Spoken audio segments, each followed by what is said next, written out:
Prime Minister Narendra, we both know our greatest wealth are our people.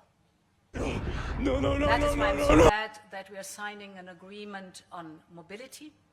Wait. Facilitate the movement of students, researchers, seasonal and highly skilled workers. No, God, And this please, is also no! why we are launching the first EU legal gateway office in India. No! It will be a one-stop hub to support Indian talent moving to Europe.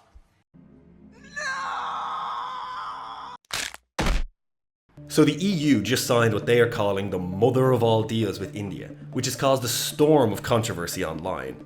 Now, the deal is basically being sold as a free trade agreement that significantly reduces tariffs on a lot of goods being traded between the EU and India. Sounds reasonable enough, right?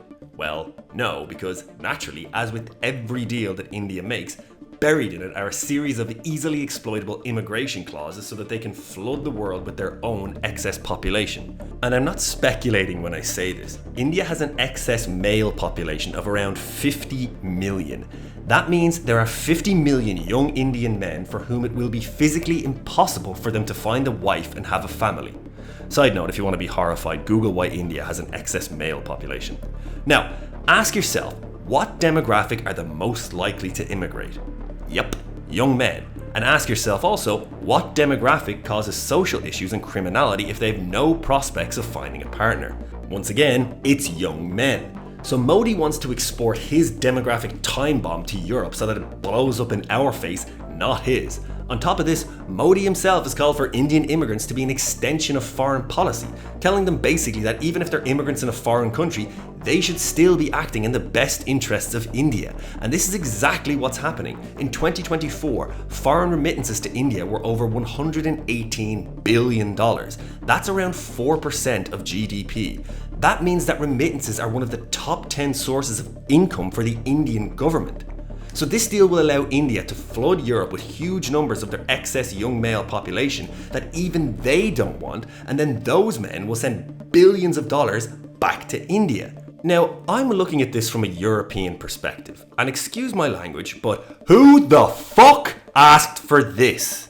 In poll after poll after poll, Europeans want a dramatic reduction in immigration, and that opinion is growing year on year. In every single national election, it is one of the top issues, and it is the main reason why right-wing parties are growing all across Europe. The people are firmly on one side of this issue, and the elite are firmly on the other. But as with every liberal democracy, the opinion of the people doesn't really seem to matter much when it goes against what the unelected, unaccountable elitists like von der Leyen think. The goal of the EU is and always has been to take as much of your national sovereignty as possible so they can turn your nations into rootless, identityless economic zones filled with so many different groups and ethnicities that the coherent sense of culture and identity you once had is washed away. So the only metric you can measure the worth of you and your nation by is how many dollars and cents you can funnel to the oligarchs who hate you. This deal is just the natural extension of that goal. So let's go through the details of how they plan to flood Europe with more Indians for your benefit.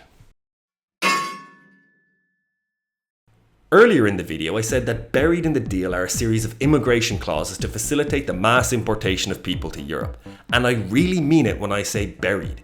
The EU Commission has created a chapter-by-chapter summary of the agreement with 20 separate chapters in it, and the word immigration isn't mentioned once, and the word mobility is mentioned only once. In fact, in the entire document explaining this deal, they only put one sentence about the most important aspect of the entire thing. And the information they give us is that the deal will, quote, include provisions on mobility of professionals, end quote. That's it.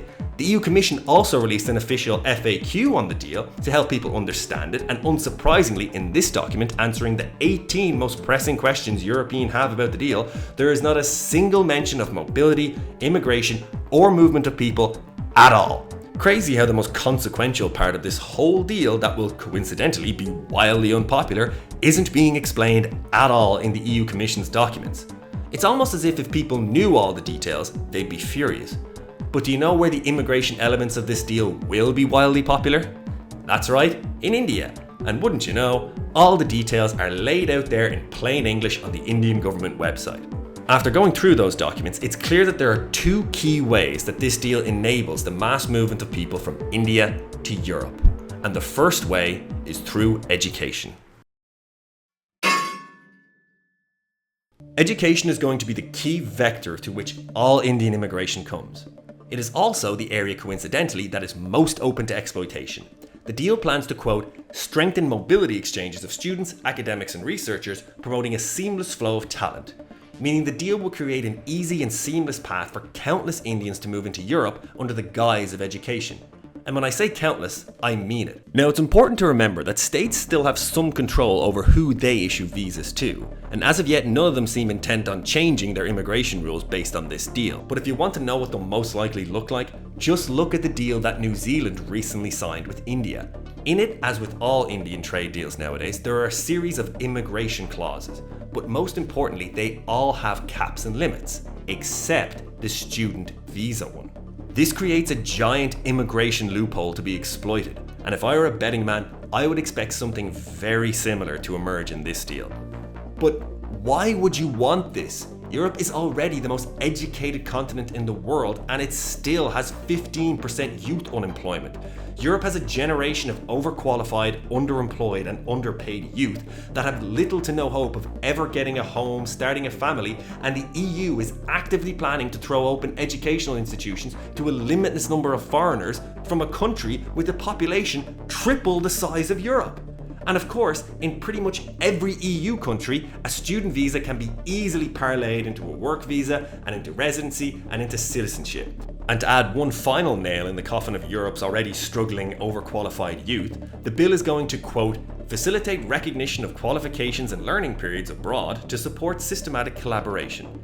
Now, this means that Europe is now going to recognise a large number of qualifications from India that they previously would not have recognised because they couldn't verify that they're real. This is so significant because there are countless educational institutions in India that are nothing more than diploma factories that pump out fake qualifications for a fee. For example, less than a month ago, the Kerala police busted a fake degree racket that gave out more than 1 million fake degrees from 22 universities. And this is just the tip of the iceberg. Until now, most of these institutions were not recognised in Europe and thus couldn't be used to secure a skilled visa.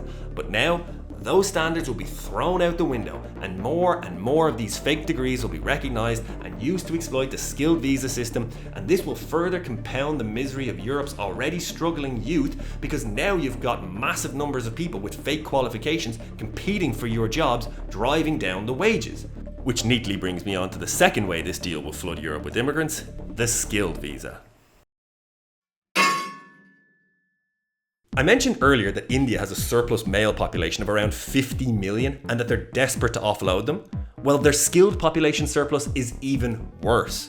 According to a 2020 document released by the EU themselves, detailing a plan for increased immigration between India and the EU, it states, quote, by 2030, India is on track to possess a surplus of 245 million high-skilled workers.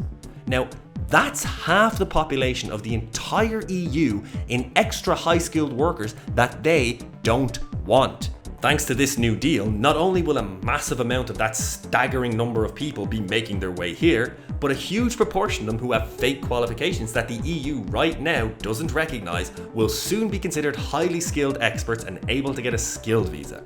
I'd once again like to remind you that Europe has the most educated people in the world and still has 15% youth unemployment and shrinking real wages. So I'm sure tens of millions of highly skilled foreigners will improve that situation. But you know who I'm certain it will help? The investors and owners of large corporations who will get to massively undercut wages for their employees because now Europeans will have to compete with tens of millions of foreigners who will work for a fraction of the price. And how do these high-skilled Indians that are going to boost our economy stack up to high-skilled Westerners? I mean, surely they're going to blow them out of the water. I mean, why else would every Western country be so set on importing them en masse? Well, a recent report found that only 10% of Indian engineers were competent in writing code and only 3.5% were skilled enough to be employed.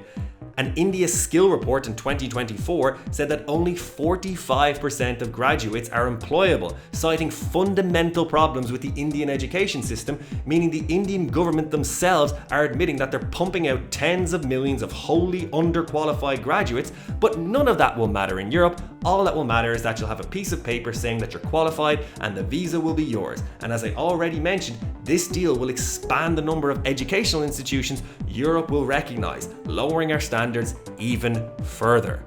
On paper, India has one of the most highly qualified and skilled populations in the world, but the reality is very, very different. This deal has the potential to cause a competency crisis across an entire continent, and if anyone has been paying attention to key industries and large corporations and the kind of products they've been releasing these days, I think that crisis may have already begun. In her speech announcing this deal, von der Leyen said that our greatest wealth are our people. Well, if that is something she genuinely believes, then why is she blatantly ignoring them and pushing through an immigration deal that no European has ever asked for? In fact, it's the exact opposite of the people she claims to represent want.